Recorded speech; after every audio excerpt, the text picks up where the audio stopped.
Katagal ka ba sa agency VA? I started po with agency VA since 2019 pa po. So, magta-turn na 7 years next year. May point ba na gusto mo nang mag-resign?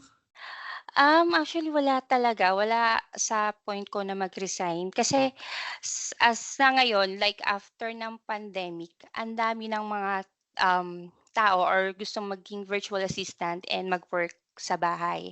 So parang 'pag magre-resign pa ako, hindi ko alam kung makakahanap pa ako ng company or ng mag-o-offer ng work from home. So yun, hindi ko siya naisip kasi sobrang blessed and fortunate ako na nasa agency VA ako. Ano nang message mo sa mga VAs na gustong maging top performer sa agency VA? Ako siguro masasabi ko is, 'wag silang matakot lumabas sa comfort zone nila. And if meron silang question, mag-ask, baka tama 'to, ganyan. If may doubt ka, you ask. Kasi 'pag nagtanong ka, dun ka matututo. And Oo. then as you move forward, ask ka na lang, ask. Hayaan mo silang makulitan sa'yo. Pero siyempre 'pag nag-ask ka, you have to learn on your own din. Lahat ng mga tinanong mo, alamin mo. I mean, pag-aralan mo rin. Ano ang mga skills or habits yung nakatulong sa'yo para mag-excel at maging consistent sa role mo? Kasi sa akin kasi ang ginagawa ko, instead of thinking na nagwo-work ako para sa sarili ko or nire-represent ko yung sarili ko, ang inaano ko is nire-represent ko yung company, which is yung agency VA.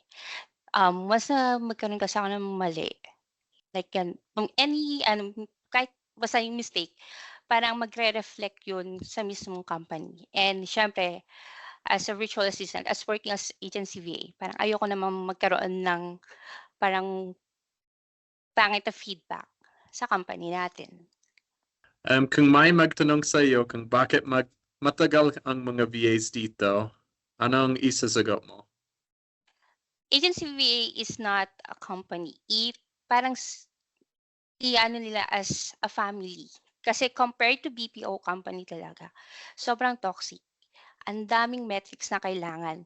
But sa agency VA, parang chill as long as ginagawa mo na mabuti yung task mo sa clients mo. Yun lang naman. Oo. Hindi sila ganun kahigpit compared to the other companies. Marami ka bang calls sa role mo or hindi naman? Sa ngayon nasa 11 calls po. 11 11, calls? opo. And then I do re-quotes din. So depende pa rin kay client. Kasi everyday naman, every clock in ko, lagi ko silang tinatanong, if you have any tasks, please assign to me. Parang ganun po.